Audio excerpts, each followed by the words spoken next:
Today is like a new birth. It's a new day. It's an incredible day. It's hard to believe that it has come. I think it's the greatest day we've had, aside from the birth of this nation itself.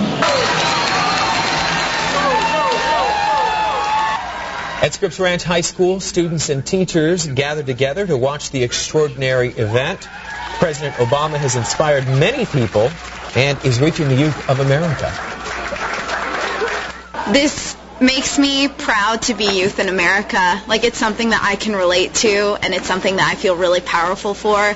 And I think that with the change, it's an honor to be a part of this country now. It seems like those buzzwords, hope and change, that Obama has uttered are on everyone's lips from coast to coast. Those most accurate forecast. This is News 8 at 5. No doubt the inauguration of President Barack Obama is a great moment in history. The enthusiasm is contagious from coast to coast, even in classrooms. News 8's Rekha Mudaraj shows us how one local elementary school is incorporating this great milestone into lessons. Here at Fulton Elementary, every single student watched the ceremony live on TV, but earlier this morning they gathered to celebrate the inauguration of our new president. Before these students could watch the inauguration, I stand here today. They celebrated it at a special school assembly.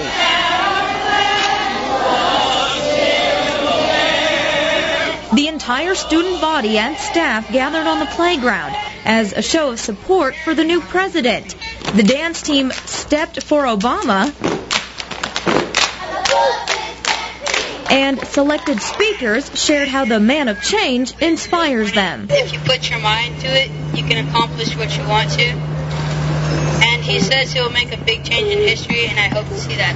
This is the biggest change we could ever have. I believed in Obama when he was fighting for this position, and I believe in him now. But while some children knew a great deal about Barack Obama, I know that he's our 44th president, and this year his grandma just died, and his wife's name is Michelle. He has 2 daughters, and that his 2 daughters' favorite Disney Channel show is Hannah Montana, and that he was born in Hawaii. Others just...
I think that's why they don't. Just wanted to verify with you. Okay. Introduce it briefly. I already wrote him there. Okay.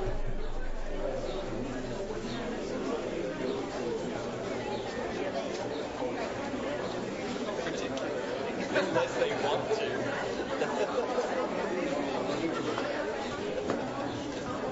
Let's see if they have. Yeah.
We'll be beginning in just a minute. Thank you very much for this special board meeting, concerning charter schools.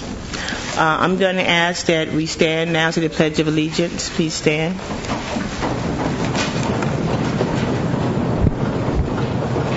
I pledge allegiance to the flag of the United States of America and to the republic for which it stands, one nation, under God, indivisible, with liberty and justice for all.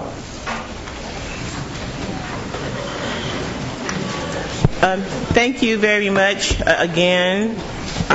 All board members are present, so I'm going to call this meeting to order. I'm going to ask for a motion to adopt today's agenda. So moved. Been moved and seconded. Please vote.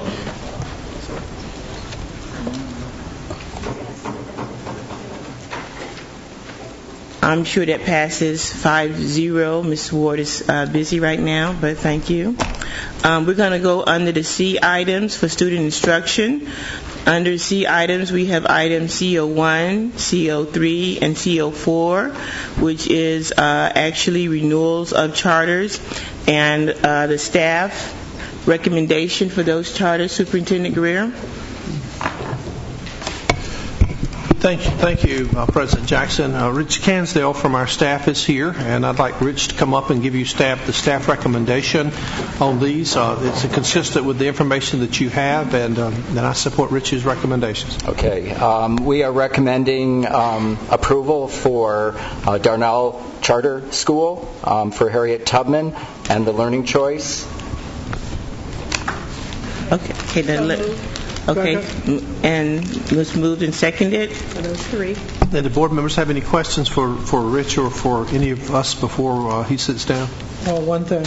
Well, number C1, you didn't include in that area, so yes, we're approving that. Okay, very requesting well. approval. So it's C1, C3, C4, and C5? C5 is informational only. Oh, so it's C1, C3, 4, and 3 and 4. Yes. Okay. Okay, and then, well, those weren't. These are recommending renewals, not the 1 and 2. Right, I did not include item number 2. Excuse me. C05 also, sorry. The Learning I was going to Choice. say, yeah. 3, 4, 5. Correct. Okay, very well.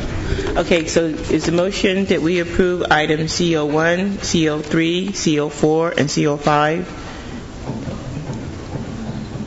Well, 1 never came into it. My understanding was we were simply at this juncture recommending the renewals of charters 03, 04, and 05. Okay, very well. Which is Darnell, Harriet Tubman, the Learning Choice Academy. Okay, very good. That was our recommendation at this time. All right. And that was moved and seconded. Moved and seconded. Any more questions? Yeah. Okay, and if we have some speakers, they can fill. Yes. Yes. Mm-hmm. The only question I have is, I have to trust the report, but it says district staff has analyzed the school's academic performance, financial viability, charter position, and results, and found that they had met the requirements. I don't even know anything now anymore about it than that you just read them. So substantially or marginally or just made it. You know what? I'm not in a position to say that you don't do your job. You're doing your job. You should. But when I asked in the past for renewals, I always ask for how did they perform relative to their charter statements. And I'm assuming that you know what they said and that you then say this is okay. Should, for example, down the road I get data that doesn't support that, I'm going to be kind of uncomfortable. So I would think it probably, and I can't speak for the rest of the board, I can only speak for myself. I think a summary of what that was, or the indications of their performance exceeded or matched or whatever, would be appropriate during the renewal statement, rather than just we've reviewed them. I'll leave that. I mean, I'm going to go vote no. I have to say you do your job, and it must be well done. But at the same time, as far as the exhibit goes, it would be a lot easier if it said, if it specified they were strong in their finances, they had a surplus of money at the end of operation, that they had academic performance that was maybe 2 grades over what they said they would do, or comparable with other district schools. Qualitative statements are valuable to me, and rather than micromanage, I'd sort of like to have that data here and say, oh, okay. All right. So are you asking this in a summary? I believe much of that is outlined in the renewal. We do have a report. Yeah. You mean the No. 2,000 pages worth of renewals? This is a action item of renewal of a charter. The content of the action item should be, in my opinion, and I'm only one, the board could have to tell you what they think, should be, how did they do? When you say you reviewed how they've done, and therefore you're saying it's okay, and I'm saying, so what was that? And I'm, while I agree that you have the right to say that, I also think it would be more specific and be more useful to me as a board member if I had the details of what you found. Okay. Anything else? Thank you. Okay, we did have 2 speakers for item I-03. If you would like to speak, that's David Yeager and Cindy Dowdy. If you would like to speak, you may.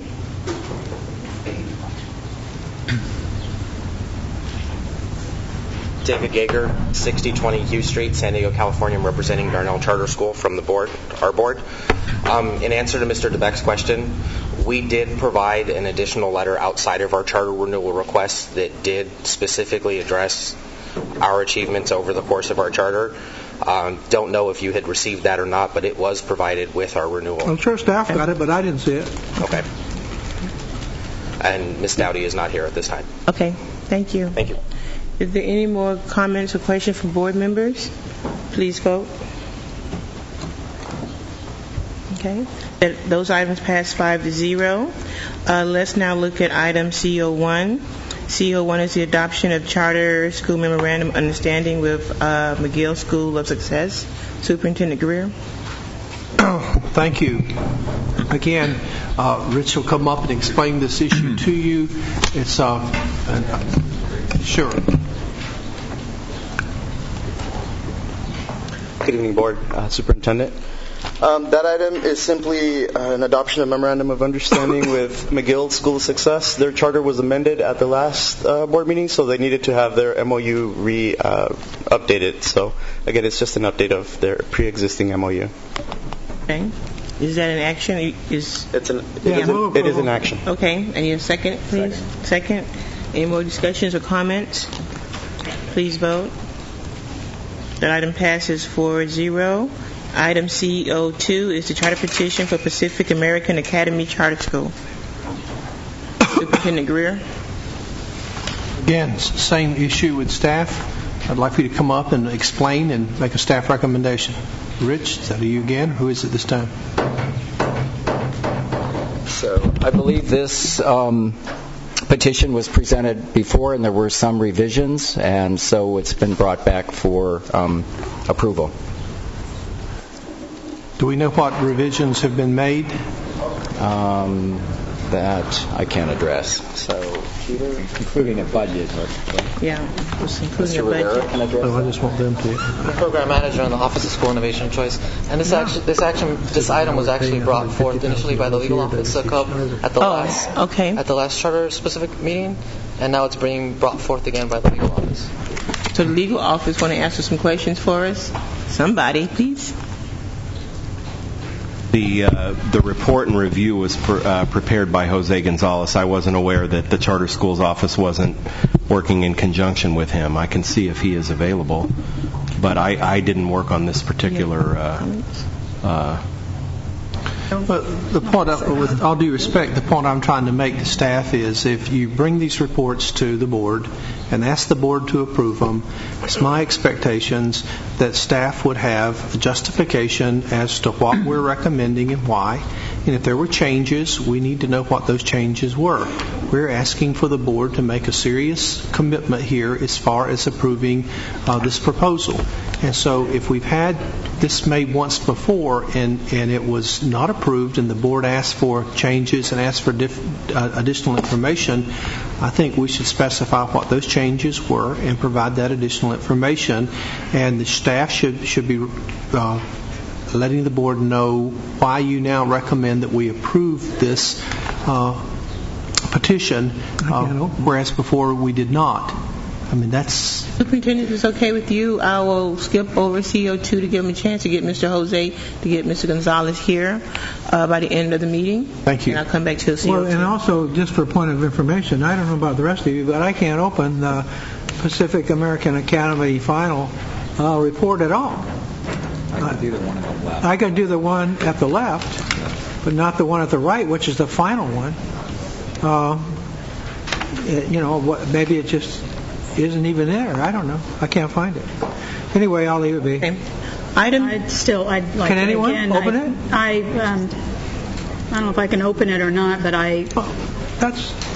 that's not the substantive issue for me. For me, it's again an issue. We're going to come back to that one. Are we? Okay, that's fine. Thank you. Okay, we'll move on to item CO6, which is the public hearing for high-tech middle.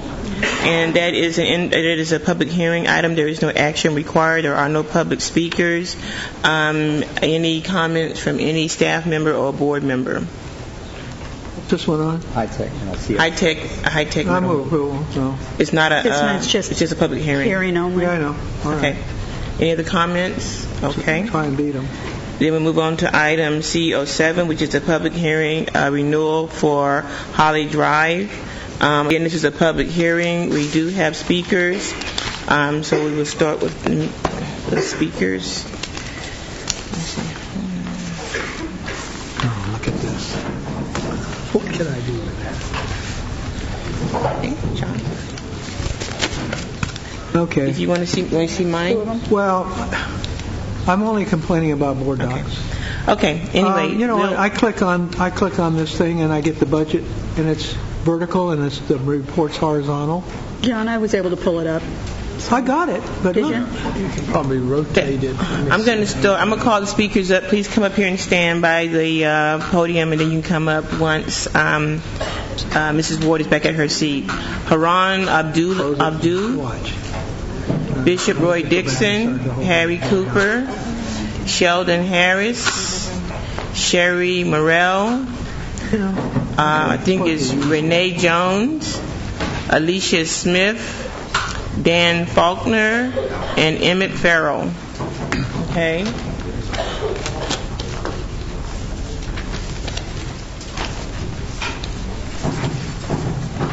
Okay. Now, Bishop Dixon, when we have one subject, one group of people, the most they have is 15 minutes.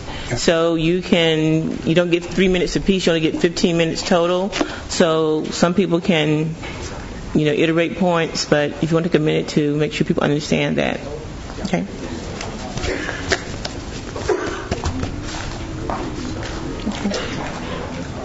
Okay. Ms. Ward was going to set it for 15 minutes. Thank you. Thank you. My name is Bishop Roy Dixon. HDLA, which is Holly Drive Leadership Academy, as you know, have been renewed now once and twice, and we are here again for another renewal. I want to just basically say, first of all, that we found out that this was going to be on the agenda at 11 o'clock yesterday, and but even then, we sort of got some people together to show that this school is important. And anyone supporting Holly Drive Leadership Academy out there?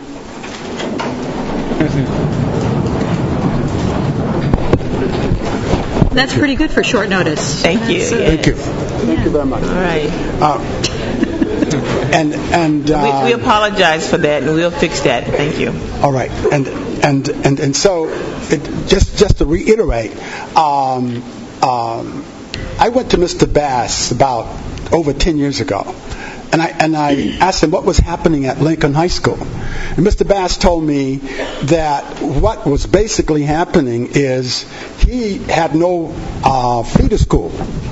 And the kids he was getting, 70% of them was reading at a 4.5 grade level. And so we set out to do something about that. And so we put together HDLA. And in the process, we invited any kid from any, no matter who they were, and now we have a lot of second language kids, but we invited them to come, and immediately we was in reform because of the kids that we had. And the principal is going to talk about how we came out of reform. But, and again, I just wanted to let you know that our kids are learning, and if I don't know who's the principal at Lincoln now, but if they receive our kids as High Tech High is doing, they are ending up at valedictorians and salutatorians at their high schools. So I'm going to turn it over to Mr. Cooper. I am Pastor Harry Cooper Jr., 1037 Fair Hill Terrace, Spring Valley, California, and the Holly Drive Leadership Academy is a joint venture that Bishop Dixon and I collaborated. Two different denominations, but living on the same space and place, recognizing the need to have responsibility for our children. We're very much, and I'm sure you are familiar with the From Playground to Penitentiary pipeline, and educating our children, making sure that they are knowledgeable about life issues, that they have technological competence, that they have adaptability to change and are able to do this at a high level are key components of the charter and instance that we sought out to do. And for the last 10 years, with many obstacles in our pathway, have been able to do that and look forward to another 10 years being able to do that as one of the few schools that have ever gone into reform and come out of reform. We went in, we educated, we came out. We then have an influx of second language students, which everybody knows across the district. There is a language barrier and adjustment period time necessary to even bring those children up to speed, which we are doing. I want to enter into record a letter from Councilman Tony Young, who is the councilman for the 4th District in which Holly Drive Leadership Academy is found. And it says, "Dear school board members, I am writing to express my support of Holly Drive Leadership Academy located in my city council district. Since its inception in 1999, the academy has offered a viable option for parents seeking an alternative education for their children through the smaller classroom setting.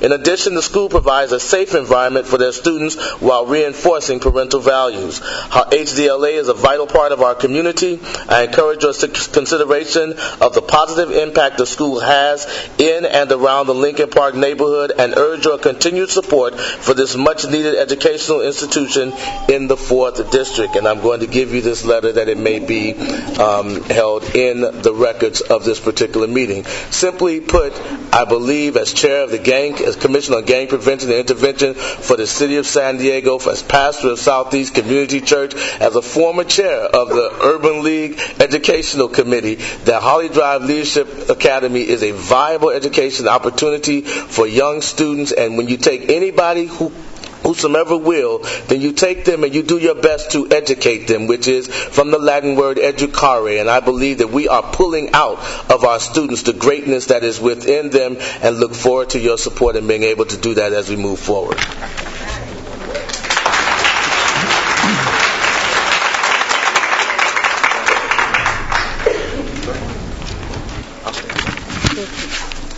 Hi, my name is Rajane Jones. I am here to speak about the importance of my school, Holly Drive Leadership Academy. I have attended Holly Drive since 4th grade.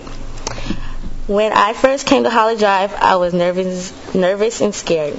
But once I sat at my desk to learn that first history lesson, I noticed two things about my new school. First, all the teachers at Holly Drive treat everyone, students, and their family members with respect and love. Second, the number 10 rule in the classroom at the bottom remember at all times that we are family. I thought to myself, how can I call these people my family when I don't even know them? Then, that next week, I said, wow, I couldn't believe it. My nervous and scared feelings had gone away and were replaced with feelings of being at home. I don't know if you know how it feels to go to a brand new school and everyone already knows your name and your personality. The name of my school is Holly Drive, and it has its own special meaning, leadership. This is what most children need in their life. At most big schools, children may not experience that or feel important. They just may be another number. Feeling like you are an important part of something is what you need in your life.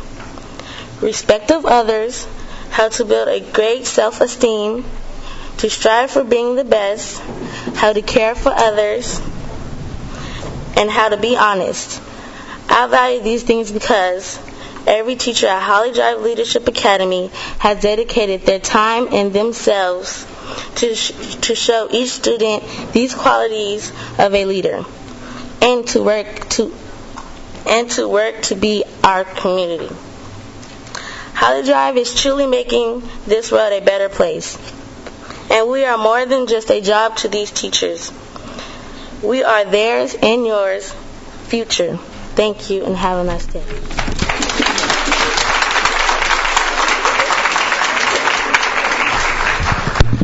I should yield to her, but my principal has asked me to say a couple of words. My name is Haroon Abdul Mubarak, 417 Ella Lane, San Diego, California, 92114. Madam President, Mr. Superintendent, and fellow board members, I've been an instructor at Holly Drive Leadership Academy since 1999. Like Brother Bishop has said, I have also seen us renewed twice. And to my dismay, I found out about the fact that we were having this public hearing today and that we really didn't have a lot of preparation. So what we did is we galvanized our parents, we galvanized our students and community leaders. And so we stand before you as a family, like Rajane said. And this is one of the things that we try to breed in all of our staff members and all of our students, that we are a family and that we are a part of the community, a positive part of the community. And so I can stand here for the next minute and a half and talk about our academic achievement and where our test scores have gone over the last 10 years. They've gone up. In recent years, they have kind of trended downward.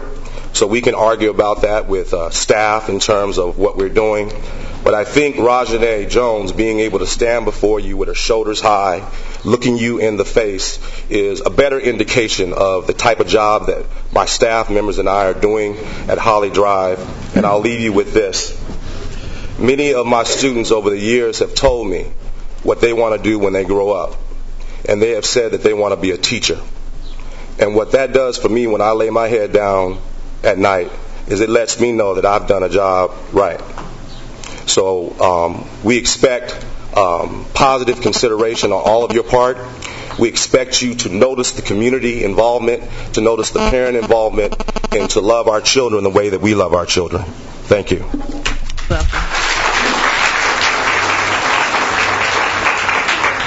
Just let me clarify something. This is just a public hearing. You'll be back in about 30 days or so. Is that correct?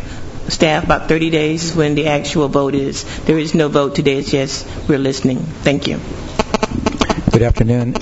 My name is Father Emmett Farrow. I'm the pastor of St. Jude's Church, called St. Jude's Shrine of the West and South Crest area of the city. I'm not actually directly involved in the Holly Drive Leadership Academy, but I do come from a parallel situation. We do have a private school at St. Jude's, which is preschool through 8th grade. And what I came to say is that I think our private and our charter schools really do provide something that is essential or very positive in our communities. Sometimes our numbers are not big, but our dedication is. And I think what I would ask you to consider this afternoon as the board, the San Diego Unified School District is to take into consideration some of the problems that might exist in the school, work with the staff, because I think if you do that, I think they will come up with good answers and they'll be able to meet your standards. So I just ask you to work with them, okay? Thank you.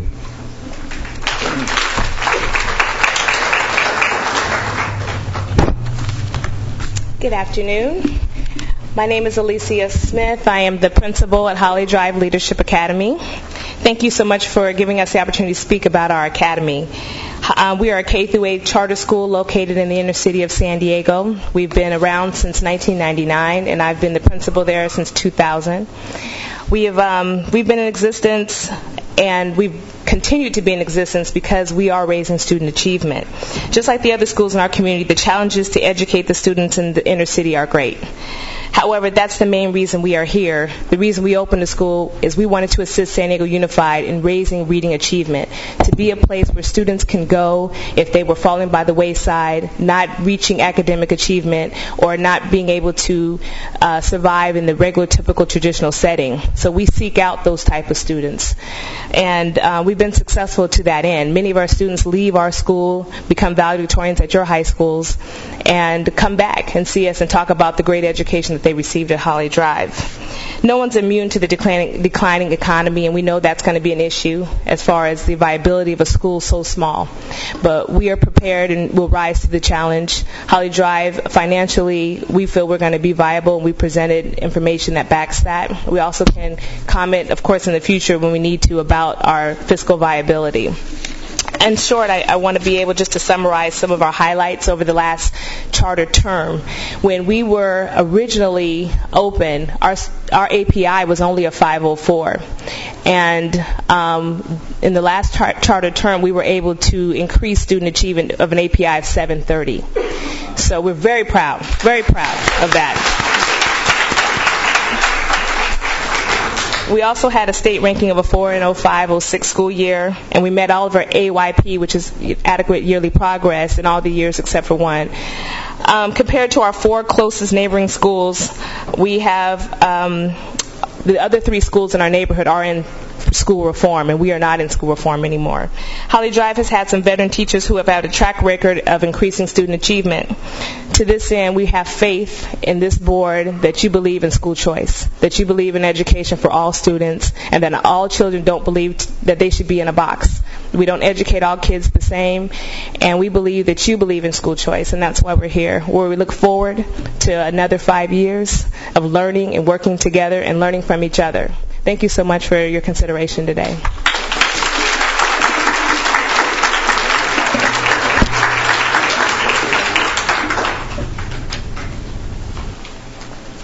Hello, my name's Sherry Morrell, and I'm the kindergarten teacher at Holly Drive. And I live at 9249 Carthay Circle, Spring Valley, 91977. There's so much that could be said, and I want to keep it to what this forum is actually about. But I just want to tell you that our school is very unique. The environment may not look pretty yet. We've had to work a lot on infrastructure. There's so much going on there, and it's really easy to misunderstand how we do things and the like. The fact that we're a family is really special. The fact that we are so small creates special problems in services and finances and things, but it is so worth it. What we're doing is so good for the neighborhood. It's very important that we're there. Okay? That's all I can say is it's very, very important we're there. And the teachers even opened up their cars and got bigger cars to bring people here because it's a poor neighborhood without transportation. So that even speaks volumes to me. So, thank you. Thank you. Board members, that's it. That was your time. Yes. Board members, this is a public hearing only. There's no action. But you want me to comment? Okay, Dr. Evans. Yes, I just wanted to comment very briefly. There are a lot of ways to measure the success of a school, looking at the budget, test scores, and so forth. But I don't think there's anything more important than and more impressive than seeing a group of people who are community members, teachers, principal, parents, students, and who on such short notice are able to show up and support their school. So I just want to say I'm very, very impressed by that. Nakamura? Well, I beg to differ. To be honest with you, I think that what I found impressive, first of all, just showing up, I agree, was impressive, but that's not a reason to approve a charter. What I'm hearing and what your track record shows is a history that is committed to developing children who can go out into the world and, what do we say over here, succeed in their choice of college and career in order to lead and participate in the society of tomorrow. And I think that's what Holly Drive is all about. So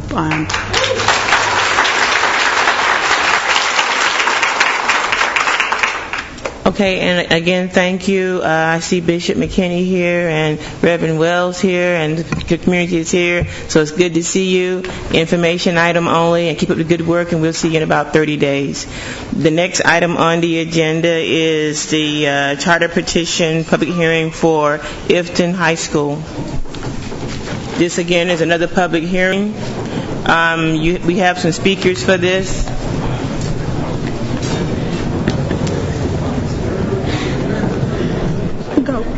Them in our audience. We'll give you a minute to. Boilerplate stuff is over there.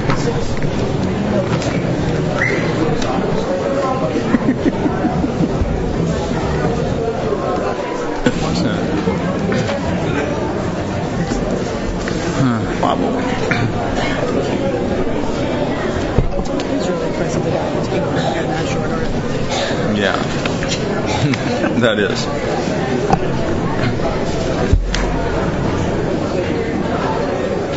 I wonder how big the school is. Are there any more speakers for the Ifton? It's like 130, I think. That's what my if you would exit quietly so we can continue with the meeting, I'd appreciate that. The following people wish to address us concerning the Ifton High School. Jamie Esposito, I think it is. Esposito. Yes, thank you. You're welcome. Marwa Kwabul, Adir Omar, Savan Mohammed, Cherie Adams, Sandro Larson, Sandro Martinez, and Ardir Haman M. If you would please come up front.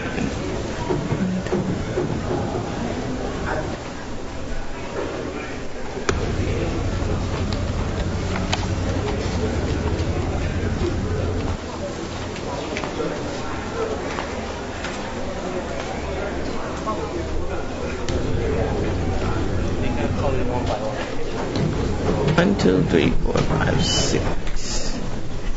Okay. I guess. Okay. Let me just go through this list again really quickly. I have 8 people and I only see about 4 over there. Jamie Espito, Marva Quibble, Adir Omer, Safane Mohammed, Cherie Adams, Sandro Larson, Sandro Martinez, and Abdir Haman M. Okay, if they're not here, then each speaker then over here will get 3 minutes. You may begin, please.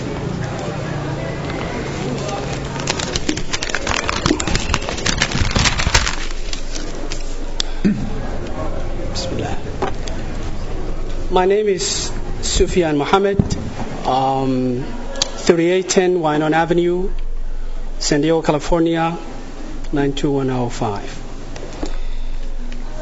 Madam President, Ms. Vice President, Superintendent, and the members of the board, good evening. We are, as a parent and as a member of the Somali community in San Diego, and as a resident of City Heights, I stand here to support the petition of the Ifton High School Charter. Before I go to this, I want to mention one side note that is very important to our community. Many communities are dealing with educational gaps and how to improve students and their education. We as a Somali community have added an extra problem that we think merits a little attention, and that is that we are the first and second generation that are here. And it has been a problem for the past couple of years, some discontinuity between parents and the children, or at least the teenagers. And because the lack of communication and the understanding between the parents and the teenagers, there has been many students or many teenagers that had dropped out of high schools. This presents a very big challenge to our community. It also presents a challenge to the society and to the city as well. It is not a problem that we face alone by ourselves. A couple of years ago, we came here in front of you. We asked a charter high school, elementary charter high school, and you guys so courteously had approved that. And since then, there has been a sense of hope and a lot of progress that elementary school had brought to the Somali San Diego community. In fact, many parents are happy today for the simple fact that they are able to communicate with teachers in the school and understand the process of the education of their children. This, in a sense, was a void or we're missing before we had this opportunity. We had exactly also a similar problem in the students at the age of high school and teenagers. What happens is to us is that since parents, most of the parents are educated or were raised in a different country in Somalia. Students, when they come here, they are acculturated or inculcated or socialized in a different way that parents do not understand, at least when it comes to the public school. That presents a challenge to us because parents do fail to at least be able to follow the steps of the child and understand how they go through education. Do I only have 3 minutes? Can you wrap up? No, that's it. 3 minutes. That's all. Can I just finish your last statement, please? So we would be very appreciative, and indeed it will help us if the board members consider the fact that we need this school and we need it really, really, very importantly. Thank you. Thank you.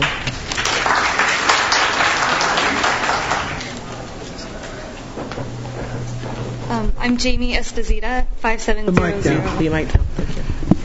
Jamie Esposita, 5700 Baltimore Drive, number 242, La Mesa, 91942. I have been a teacher at Ifton Charter School for 3 years since our doors opened in 2006, and I have witnessed many significant changes since that very first year. We've had great gains academically. The school is financially responsible. Our resources are sufficient without being indulgent. And as far as the community, I think there's an African saying that says it takes a village. Ifton Charter School is the epitome of this saying. Parents and students and teachers work together to create a powerful and meaningful academic program and community for learning. As a new K-8 charter, we certainly face challenges, but together, with the needs of our unique students in mind, we work through each trial and hardship and learn from our mistakes. If the community wishes for a high school, then we must rise to the occasion, offering support, fostering dreams, and doing our part to create a path for success for these students. And to quote Margaret Mead, never doubt that a small group of thoughtful, committed citizens can change the world. Indeed, it is the only thing that ever has. Thank you.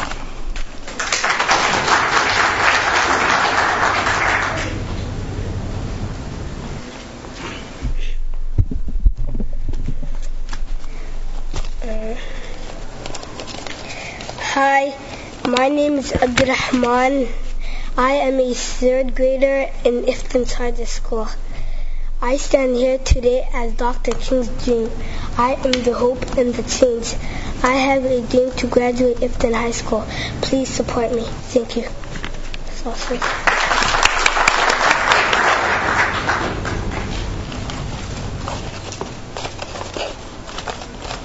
Hi, my name is Adil Omar. I am Ifton student. I'm in 5th grade. I stand here today as Dr. King's dream. I am hoping change. I have a dream to graduate from Ifton High School. Please support me. Thank you.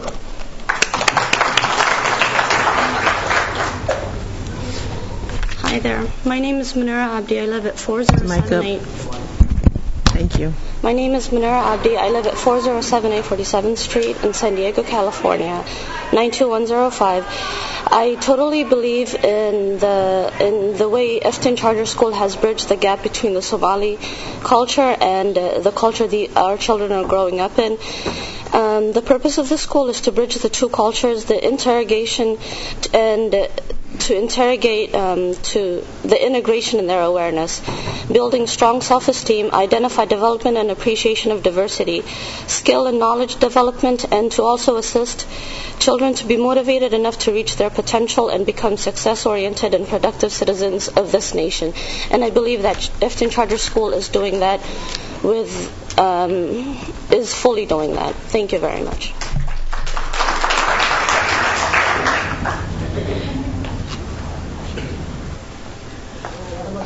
Hello, my name is Sandra Martinez, and I'm the instructional leader for Iftin Charter K through 8. I reside at 2471 Valley Cove, San Diego, 92139. I just wanted to share my experiences with you after working with Iftin Charter for a year. I have found that the community is very committed to the education of the students. In fact, we have had a good group of teachers that have been working hard, and our scores went up 114 points in the K through 8 area in the elementary.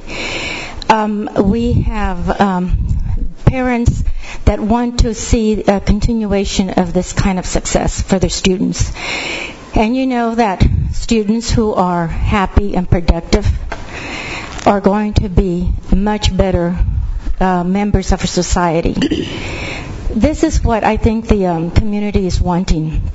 Just the opportunity to have a school where they can fully participate, where their students can feel comfortable, where they have a high self-esteem, sometimes a little too high right now, but they feel good about going to school every day, about being productive, about learning how to speak English.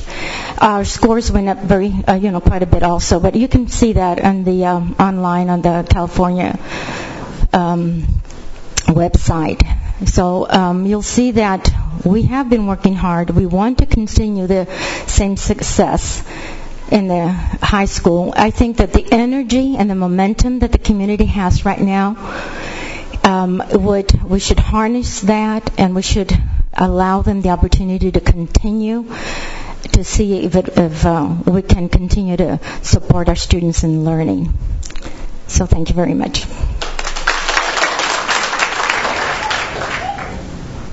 Is that it? Okay, thank you very much. Board members, this was informational only, public hearing. Okay, any board member comments? Yeah, I have to, in fairness, say that I have recently come, and I do this not to hurt anyone's feelings or anything else, but I just personally feel I can no longer support ethnically isolated schools. Particularly in high school, I think it's important that the students learn to acculturate and become, reach out, and that's what our schools are for. For that reason, while I applaud the work that you've done in the elementary school grades where perhaps a more sheltered environment is appropriate, I have just as a personal resolve, not about your issue individually, but I really believe that it's not the purpose of American public education to be so narrowly focused, and that ultimately it does not serve the students. Any other board comments? Mr. DeBeck? I just have a comment because I'm a kind of a spot checker of things. And I looked at your budget, and it's the 5-year budget that's in the plan. There's some kind of typo. I just pointed out. The first line says 5-year budget 2010 to 2015. It says if and high, and then the next line below it gives grades K5, 4, 5, 7, 8, 9, 12. The only one that would apply would be the 9, 12. So I'm not sure why you included the grades that are in your other part of your organization. I saw the chart where you're splitting the management responsibilities over 2 operations. But when we're looking at the proposal for the high school, I think the only part of the budget we'd be interested in would be the high school portion. So I didn't go further, but it seems to me like there may be some errors in this projection. I appreciate the 5-year part. That makes it very valuable to look at. And I'm not going to judge the content, but it just looks to me like there's some typos that need to be looked at. Mr. Barrera? Yeah, I just I respect Ms. Nakamura's position, but I do disagree with it, and I just want to I just want to appreciate the commitment of folks from your community and your school community to public education in this country, and to your effort to integrate, your kids, to keep your culture strong, but to integrate your kids into the culture of this country. So I appreciate the effort that you're making. Yeah. And so we thank you for coming. Okay. The next agenda item is item C9, which is adoption of a resolution to accept the voluntary surrender of Cortez Hill Academy Charter. This is an action item. The resolution is in your packet. Cortez Hill? Yes. I thought this is the rescinding of it. Yes. So moved. Yeah, approval. So I have 2 moves. Second. Thank you. 2 moves in 1 second. Did you want me to present this? I don't think there's any question if they voluntarily want to rescind their charter, and I see no reason for us to force them to continue, especially if they're on financial straits. Okay. Well, so it's pretty clear why. All right. That's if I can just frame the issue, and then Superintendent, you can respond. But I know that we have in the past been stuck with the bill for charters that have folded, and that's $600,000 is my understanding in this particular roughly case. 162,000. 162,000. Okay, because I had heard 600,000 somewhere. But that is. We're usually stuck holding the bag. I haven't heard of a charter that's folded yet that we haven't been able to avoid the consequences of that loss of funds. It's good to hear it's that. I guess hard to believe that I would say that is that low, but it's okay. So now I put my concern on the table. So if anybody, Superintendent, just going to speak to it, please. Yes, thank you. I have discussed their financial obligations with James Macias, our Chief Finance Officer, who has looked into this issue. They are a nonprofit organization. The funding came from third party. James does not believe at this point in time that the district will have any financial obligation to cover that deficit. However, we will continue to monitor that, and I will inform you if I hear anything different from him. So I did want you independent. Okay, not an arm of the district charter. Right. Very good. And that's what James said. But again, I'm not sure about your background and your past experience with it.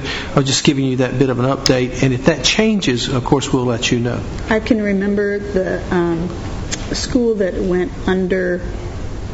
I can't remember if it was an arm of the district or not. It was arm of the district charter, so I think that's the difference. I'm not sure it was. Yes. But let's clear that up, and we'll find out one way or the other. I'm just putting it out there. All right. Mr. DeBeck had a comment. Did Mr. Barrera? Well, my point was the charter schools owes the district $150,000, and that's not the same money as they are in, let's say, in liability for other things. You're only talking about their liability to us. And the argument about whether we have to back their losses is an argument that we've had before, which we ended up having to do. Yeah. It may end up being a lawsuit. Somebody will say, well, you granted the charter, you got the responsibility. I'm not going to get into whether that's legal or not legal, but, as long as we're watching these charters, what I'm interested in is I have to commend them on their responsibility of identifying their problem and asking to back out of a charter, because in the past, some people have been very stubborn about this and said, well, someone will bail us out, and it never happened. So, to the people who are watching that are from this charter, I think they would be very responsible. And I think that was pretty good move on their part to identify that they have a problem and recognize it. So thank them for that. Yeah, and I just say, Rich, I just would ask that with any, especially a renewal petition or even a new petition, that if there are concerns, that your staff has about the financial viability of a school, please be clear and direct and upfront with us about that. Yeah. I've shared that through a memorandum, not only for Cortez Hill, but a previous charter public hearing today. Yeah. Well, you can stay there. We skipped item CO2, so let's revisit that item, please. I think the legal counsel is here now. Could you shed some light on this? Yes. Oh, I'm sorry. We got a vote. I'm sorry. I didn't call for the vote on the... Move approval of the withdrawal of the charter. It was moved and seconded. Moved and seconded. I just didn't call for the vote. Okay. Passes 5-0. Okay, item CO2. Item CO2 is Pacific American Academy Charter School. Yeah, good afternoon, members of the board. The first time that this matter came for you for the public hearing, the budget was attached, the budget information was attached. Then when it came back to you for action on the second reading, a lot of revisions were made, a lot of issues were taken care of. The only thing that was left was just to have your board act on it. There were no problems from staff. Staff was recommending approval. However, when the petitioner submitted the revised electronic budget, they didn't attach the original budget information that was unchanged. At that time, Mr. DeBeck said he wanted to see the budget information, so your board put off acting on it so that we could provide that budget information. That budget information has been provided. When this agenda item was submitted for processing for reporting to the board, it included a reference to where the budget was found. However, that reference apparently doesn't appear on your agenda. But in any event, the budget information is there, and it starts at page 164. I can't get it. And there are no revisions to this charter. The only reason it's coming back now is so that it includes the budget information. Yeah, well, it doesn't click up for me, so I have no access to it. Yeah, but when it came back to you, there were no issues, no operational issues. No, it was the budget. Right, but then you wanted to see the budget, John, and it's well, I didn't because it's not here. Well, it's there. That's okay. If staff agrees that the budget's viable, who am I to get into No, there were no financial issues. John's right. I don't know about everyone else. I can't get it open on my PDF file. I've got both. I can open both of them. I'm just better technologically than all of you guys. That's all. I'm not a computer guy, so I can't help you with that. You know, I went to South Africa and I couldn't click well. What is the pleasure of the board, please?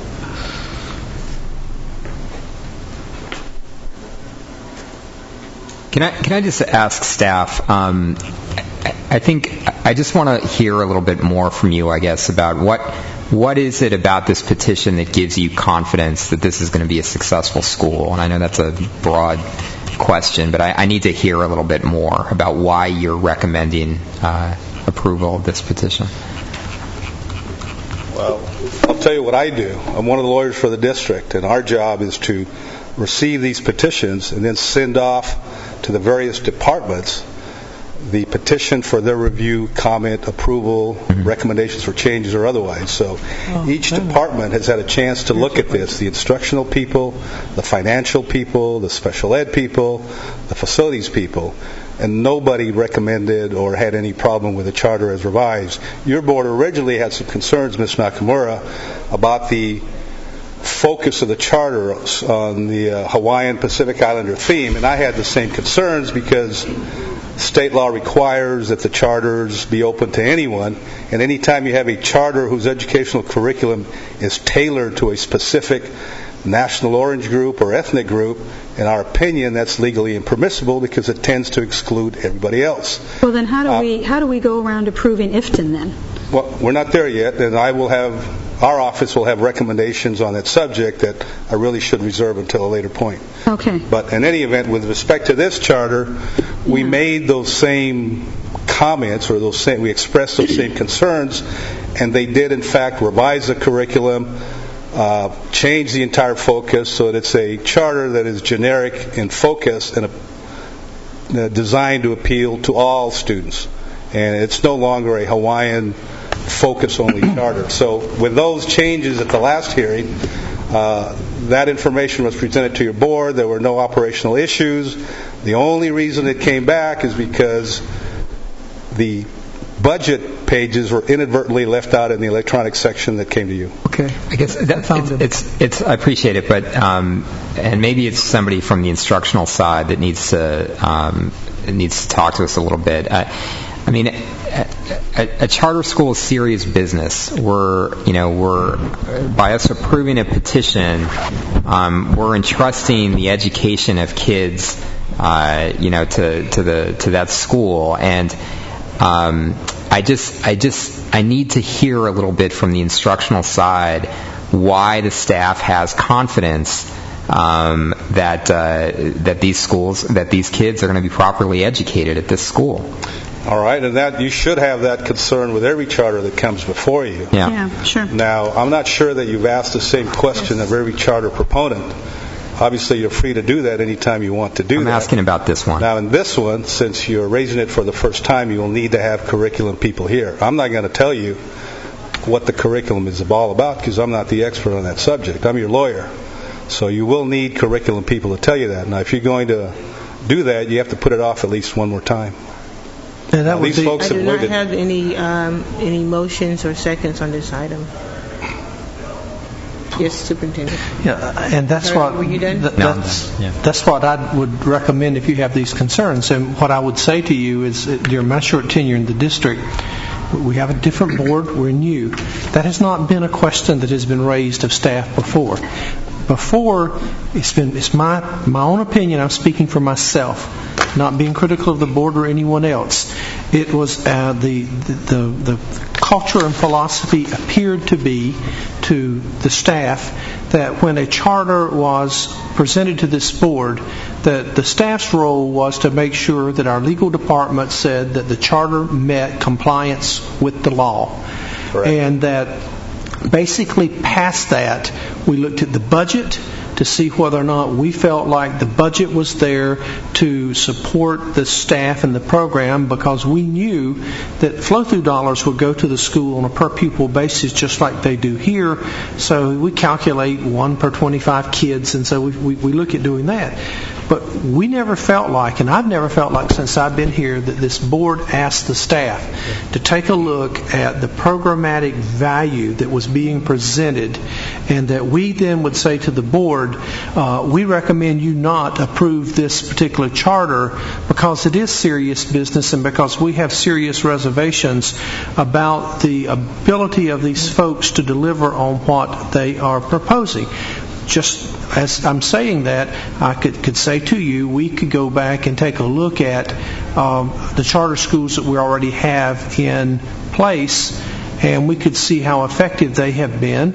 And it has not been our position heretofore to recommend to you that we place a charter on notice that you're not making adequate progress, or that you're failing a large percentage of your kids, or they're not doing as well as we want them to do, and you need to improve or face the consequences with the board. We've not taken that approach. If I may follow up on the superintendent's comments, Mr. Beck. Yeah. The charter law is very strict on when a charter can be disapproved. The grounds for disapproval are very narrow. With respect to the curriculum, your board would have to find that the educational program is unsound, or that the petitioners are demonstrably unlikely to successfully implement the educational program. So when it goes out for review, the curriculum people provide a response that the educational program is sound or unsound. Obviously, if it is unsound, the recommendation will come back to you to deny the charter petition. On the other hand, if the curriculum folks say that the educational program is sound, then that really ends the discussion, because your board would have no basis for denying the charter on that issue. Now, there may be differences of opinion as to the themes of educational programs, whether this one is more desirable than that one, but those are matters that are not appropriate for consideration in either granting or denying a charter application. But we have Ms. Nakamura is next, and then Mr. DeBeck. Previously, and actually, Dr. Greer, your perception of charters, I think, was pretty much correct. We were really in the wild, wild west of charters. They were just starting up. There were a lot of people that were very frustrated with our schools and the direction that they were headed. And the whole concept of charters was that they would be, it was a time of experimentation and where we were trying to figure out, what was going to work and what was not going to work. But I think in my time and experience as a board member, having seen a number of schools fail and where we did have to pay for those, and having seen a number of schools where I have just felt that the instructional program was impermissibly narrow or whatever, where children were harmed, and I just don't.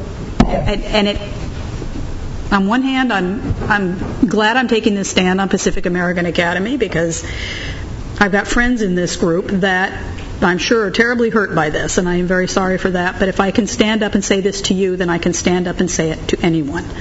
And I think that's important. I think that is tremendously important. That we had an actual set of guidelines, Mr. Gonzalez, that the board developed. It was a charter school, which I had recently sent to me. It was a list of guidelines that the board developed in an effort to get their arms around this. Well, we started talking about what kinds of charters we want in this district and where we want them and what was our ability to make those decisions. And I know that other school districts have similarly, have either adopted them or have simply, kept charters more under control. And I guess that I'm looking for more options like that. I want more definition about what we allow in this district and what we do not, because I have seen too many schools that have been racially isolated where children did not get what they needed, and I really don't think that I just have a real problem. On that issue, your concerns were heated by these petitioners, and they did amend the charter to But I cure don't those see anything further, any outreach or anything else in the very title of it, Pacific American Academy. The fact that they haven't changed the name of it to me is still, indicates that it's exclusionary. The very name of it says, we only, that pretty much means Asians. Yeah, I understand, but at the last meeting, the representatives were here from the school, and they spoke and addressed the board on that very issue. And, I can't repeat verbatim what they said, but they assured your board that was no longer the focus, and on the charter... Well, Mr. Gonzalez, I guess I need more than reassurances, because we looked at the charter school petition, and they had a very minimal amount of time, effort, and money going out to that type of outreach. So, what I was about to say, that their original charter did contain provisions indicating that was a Hawaiian Pacific Islander theme. We told them, our office told them, no, you cannot do that because you're focusing on one group, and they deleted all those provisions so that the charter that you have before you now has deleted all the references to a Hawaiian Pacific Islander themed school. No, it hasn't. The Pacific American Academy with a seashell on the front of it, still pretty much a Hawaiian themed school as far as I'm concerned. But my question is this: what I would ask this board and my colleagues to do, which I think is very important, is that we have a meeting where we revisit this concept of developing guidelines for charter schools within the district. That we really renew. We'd be happy to help you out with that. But in the future also, if you want staff to be here to address the substantive issues like facilities, special ed, they can be here and talk to you about the curriculum. But you need to understand that this isn't me, not my personal preference, but state law has prescribed some very narrow grounds for denying a charter petition. And those grounds are, I'll tell you right away, it's an unsound educational program, or the petitioners are unlikely to successfully implement it, or that it contains some unlawful provisions, or it's fiscally not doable. They're very narrow ground. Well, I bet there have been other school districts. We'll schedule a meeting, and then we will expect staff to be here to answer questions. All right. So, Mr. DeBeck, I'm going to give Mr. DeBeck and Mr. Barrera, so we can just to make sure that the charter office is clear in future renewals. We will make them clear. Okay. And new applications, you will want the departmental staff to be here in case you have questions on the departmental issues. Okay, very good. All right. Is that correct? Okay. All right. First of all, we've done this. So the point is, there was a time when we started out the charters where, in fact, the first charter that came before me, I voted no on the educational program. It was the Charter School of San Diego, one of the successful charters we have. But they had missed some of those elements, and there was questions about their game plan. Okay, where is their business plan? I said, I'm not going to just do it because you want a charter. I want to know what you plan to do. They did that and came back responsive. We had, over time, I call it a very aggressive charter office that used to rule on a lot of stuff. Some of it was, I'll call it controversial, but I know that on the narrow discussion of the elements, okay.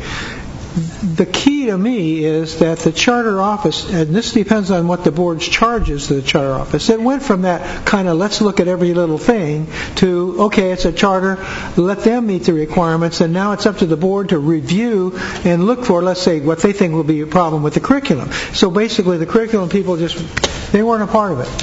I think we need to get to a balance of that, and I think that I would, at the very minimum, expect an endorsement. Not, I would say that the element says that there is a viable educational program. And that's one of the elements. Then I believe that the instructional division, whoever it might be at the time, whatever organization, should say, we've reviewed this charter and we believe they meet the standards under the criteria of the state. I'm not going to ask them all the little pieces of it, but I'm going to say, okay, you're the people that supervise instruction in the district. You think it's acceptable, I'll go for it. That would be true also for the finances. And as far as I'm concerned, the elements should be that all those state criteria, there's got to be somebody within our district that's a professional person paid by the district to review it that does it. Whether it's the charter office or not, we got all caught up in this like it was only the charter officer's response. I think it's a routing job.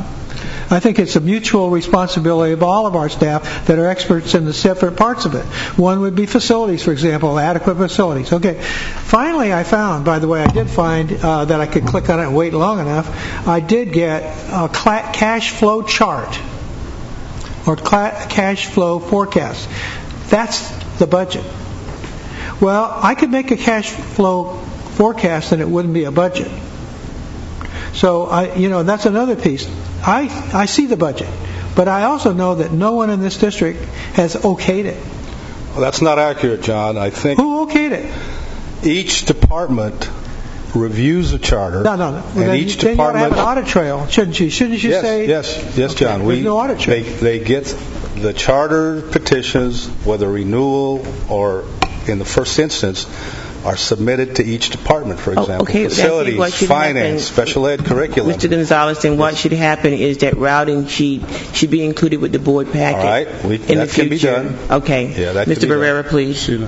So, and then Dr. Evans. So I guess where I would get to is, and I understand the difficulty in that there's sort of narrow grounds for the district to look at, but the question of sort of how do we evaluate whether a petitioner is demonstrably unlikely to succeed in carrying out their educational program, and the reason that I'm concerned about that is the educational program itself strikes me as something that is fairly easy to develop if what you do is you get a consultant that writes these applications for a living.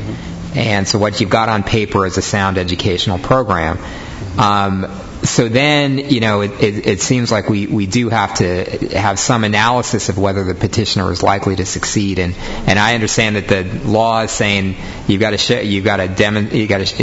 that they're demonstrably unlikely to succeed. But I guess what are the criteria that we use to look at whether the petitioner is likely to succeed at the educational program? What staff does is you look at the qualifications of the petitioners, the original board members, the people that are coming forward to you. Most of these petitions are submitted by educators, and they have on the boards persons in responsible positions in the community, teachers, former principals. So all of the background and qualifications of the petitioners typically indicate that they are reasonable, responsible people with experience in education, and there's nothing to indicate that they cannot successfully run a small school because they in the past have done so. Now, should you get a petition with all due respect to other professions, that is submitted by persons with no experience in education, then in that case staff would come back probably telling you that it's unlikely that these petitioners will successfully implement the charter because they have no experience in education. And so what you have to do at some point is trust what your staff is telling you. It's their job to look at the different charter elements and tell you we have no objections to it. They are familiar with the charter law, the issues. They've looked at many of these, and when they have an objection, they will tell you. When the Ifton Charter comes back, you will have a lively discussion on the focus of that charter. You will be put in the position of having to decide whether you really do want to approve it or not. You will get the discussion that you're asking for today. Dr. Evans, we're not asking for discussion. We're asking for you to evaluate the law and give us a recommendation. And I will do that. And you will either follow my recommendation or ignore it at that time. Okay, first of all, I want to thank you, Mr. Gonzalez, because with your presentation I've actually learned more about the process of approving charters, and I actually walked into this meeting today saying to someone, on what basis are we even allowed to disapprove a charter application? And so I appreciate your legal explanations about all of this, and I think that that's the only one that I have. Okay. What I think that the board needs to do is in consultation with you and others, is get a clear description of what we are able to do within the law. And I know that the law is fairly narrow in what it says, but even within that, trying to find whatever wiggle room we can find in terms of how we can interpret and evaluate. And then once we have that, then we'll be able to come into meetings and say, okay, there are these 7 or 8 criteria. These departments have reviewed it. These are the reasons, and it's all on one sheet where we can see that we would There are a number it. of ways that we can do that. First of all, we could send you written information on that. We can provide an oral presentation. But let's just do that in a discussion so we can. And thirdly, now is not the time to decide how we're going to do it. When you do get a recommendation for denial of a renewal petition, or a recommendation for denial of an original charter petition, you will have in that board report a list of all the statutory grounds for denial, and then you will have facts that fit within each one of those grounds or the applicable ground, and then you will be asked to make findings of fact supporting your decision that fits within one of the legal grounds. And that's necessary because the courts require that. Right. I'm not as I think that's very true, but I'm not as concerned about the disapproval when the staff is recommending that.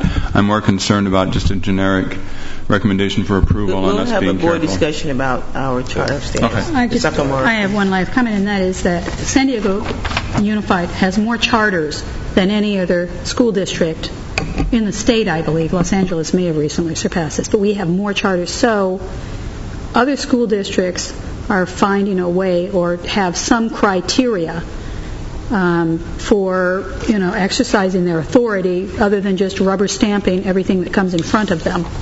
And I would like the benefit of knowing what those other school districts are doing, what is the litigation, and while you say the law is very narrow, there's apparently some breadth somewhere. I need a little breathing room. You don't need to respond to that now. Okay. Do you have a meeting somewhere? No, but I think the time for to have this discussion would be when we discuss the charter office people available too for their comments. That's all. Okay. Are we done? I think we got that horse. Anyway, the next item is DO1. There was not a motion on that particular item. No, there wasn't. There was no motion. There was no second at all. So we'll move on. Item DO1 is the board discussion and action regarding. President Jackson, yes. If I could interject, is there were 2 options that were laid out on that last agenda item. One was to ask the staff to come back because of the difficulty in accessing the information, to put it on a future agenda. If that's the reason for the lack of action, then that's fine. Otherwise, under the law, the board is required to act on this petition.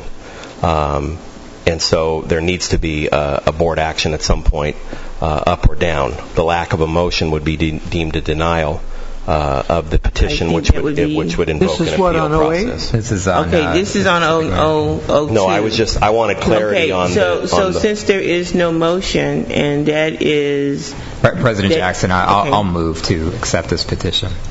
I'll second it. It's been motioned and seconded. Any more discussion? Yeah.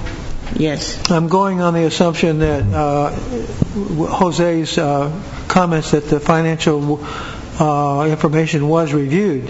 The question that we raised last time, was there a budget? And you said in your testimony that they provided a budget. What you didn't say until just now was that the financial department has reviewed the budget and that it's okay. Because you told me I was wrong. And because I made the assumption they hadn't. So if with that representation that the budget people have looked at the budget and consider it to be a viable budget, then I'm seconding the motion. And again, I have to rely on staff's assertions of what happened. The absence of a budget doesn't mean it was approved. The providing of the budget doesn't mean it was approved. So when I say I'd like an audit trail, I really mean that. I really mean that when an application for a charter comes here, that one of the elements of the application that I'm acting on was staff has reviewed the program and recommend the curriculum or approve the curriculum. The staff has reviewed the budget and approved the budget. You know, when all the elements are there, which somebody has reviewed. Then if that's the case, that's the audit trail I'm looking for. I'm not going to go out there and review every charter, although I do. Can you bring the audit trail of this particular charter to us? And in that way, I don't know. I mean, it's been motioned and seconded, but I know there are some concerns about other parts of it. That's the future, right? So but I think that part is very important to the board to actually see the audit trail for the charter. Yeah, and I know that you have felt for good reason that this particular agenda item has gone on long enough, but a big part of my experience with charter petitions was when I was with the Orange County Office of Education. The county boards hear appeals and have to apply the exact same standards, and we did it in the exact same way. Appeals came to legal, it was sent out to the department, so that's a very common way of doing it. Another thought that I had is that in that role, I also have experience with appeals to the State Board of Education when a county board denies an appeal. And the State Department of Education has a template that they use that breaks down each of the required elements because they have to review these things using the exact same standards and the same basis for approval or denial. That breaks down some specifics. So I know that's available on the state board's website on agenda items, and that's an example that I could provide, that if it's a format that the board would that or a variation of it would be something that the board is thinking about in terms of what to see regarding the staff analysis, that can be done too. So I'll provide an example of that. Any other board comments or questions or discussion? Yes. Okay, Dr. Evans. I just want to know if what other piece of information we may be waiting for at this point. I mean, Mr. DeBeck made the point about the budget. And then I guess related to that is if we vote, if we do not approve it today, does that mean that it would come up again with further information, or would this be just simply voted down? If you don't approve this today, they would be. I mean, if you vote it down, if the motion doesn't pass, they would be notified that their petition was denied and that they have a right to appeal it to the County Board of Education. So let's vote. All right. Well, I don't see sufficient grounds for disapproving. Anyway, there's no more questions or discussions. Please. I have one comment. Yes, Superintendent. The comment was a good comment, maybe. If you have changed, I thought Board Member Nakamura made a good point. If you have changed your curriculum and you have changed your focus, do you still keep your name? And I'm not saying yes or no. I just thought that was a very good question, because your name does insinuate a particular area of focus that you have said to the board that you have changed. So my question to our attorney is, could the board approve this with an express concern about the name and a request that be a consideration for name change be made? I'm just asking, could that happen? Yes, I think they could. I believe Jose's report says the board can approve, can deny, or can approve with conditions, and then you have legal authority to approve up to 5 years. So you could approve with that concern expressed. You could approve for a shorter period of time with requirement to report back on the success of their efforts to have a student population that reflects the student in the local community. There are options between just straight up and down vote. I was just asking. Thank you, President Jackson. Okay, I guess I'll vote. I move for... It's already... Everybody's voted. All right. Right at you. Okay. Okay. So it passes 4-1. Okay, item D01, please. Well, can we get some conversation about board it first? Discussion. I'm ready in a second. Okay. And Ash. Okay. Yeah, I think one of the things that we realized in the board item, and we've talked about this more, is that there's a very clear recommendation regarding the second of the two items, the Civic Center Act, that the board asked us to look into at a prior meeting. The first one on the issue of multi-year leases or multi-year use by charter schools, we needed to get more information on that and get back to you. As we reported, it is allowable. It's not common here. It is done in other districts around the state. And what I laid out in a memo was three basic options that you could offer multi-year use agreements or leases, kind of under the Prop 39 format and at the Prop 39 rates, or go, which some other districts do, and I think the staff could say we have some isolated examples of some schools that are more of a market value type rate and more traditional lease, or something between the two. What we kind of concluded in the terms of a recommendation is that the presumption would be we would offer multi-year use under the Prop 39 umbrella, primarily because we have a lot of charter schools that are fairly stable in the district, and most of our charter schools are a very large percentage of our students are district residents, and so the incentive for one of those schools to enter into a multi-year lease would kind of go away if the rates were higher than Prop 39. So it would give them an incentive to just do the year-to-year approach, which is exactly the opposite of what the board's interest was. So that's kind of where we are on that. I think it would be good to, because all of these would come back to the board anyway, it would be good to give the staff discretion in certain circumstances to recommend a more traditional lease, but that's our recommendation. Okay.